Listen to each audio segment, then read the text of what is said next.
Bata da aiki sai na shi, ta masa girki sannan ta raini 'ya'yan shi, ta masa guga sannan ta wanke kayan shi. Manta da wannan mato ita ta haife shi. Na mace in 'ya'yanka na da tarbiya a ce, na mace in basu da shi ma haka a ce, na mace kulli yaumin tana zaune a gida boring lifestyle duk dan kai wai sai a ce, na mace D na mace Wonder Woman ita ce girls on fire ita ce zamu kwashe incin mu ta kama wuce vroom vroom mu wuce the ex who that ita ce mu wuce the ex who that ita ce. Allah ci gaba da kare mace, gida bai cika in babu mace, bit ta kai bit ta an hada da mace, na ci aiki ya fi kyau inda mace.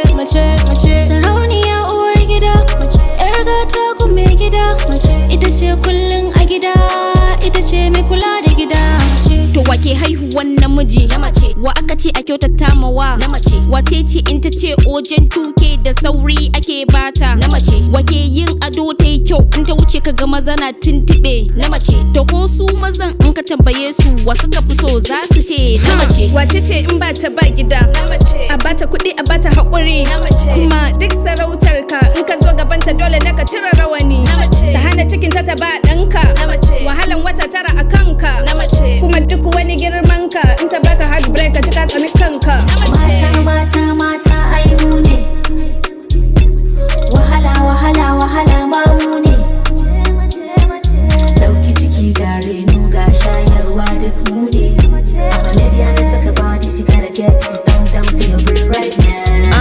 Wa ake ce ma 'yan mata in ka ganta ka kira ta 'yar gata,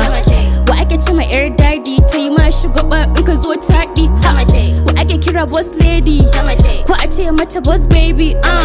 Kyakkyawa baby in ka aura ta haifa mata mace. Akan wa ka sai mota mace, you take her waje ku huta mace, akan ta ka sai gidanka because you love her you want to wed her mace, wace ce ta dauke ka mace, mata ƙarya ko da gasken ka mace, wace ce ta ci kuɗin ka ka bar ƙasar ka ta kita baka mace. Finest girl with the champion vibe, come and let me hear you say mace, sarauniya gimbiya ita fa so gari a ce kyakkyawar mace, olori the cutest girl mace, best of the best them say mace, olori adeze jakadiya make you hear them say mace.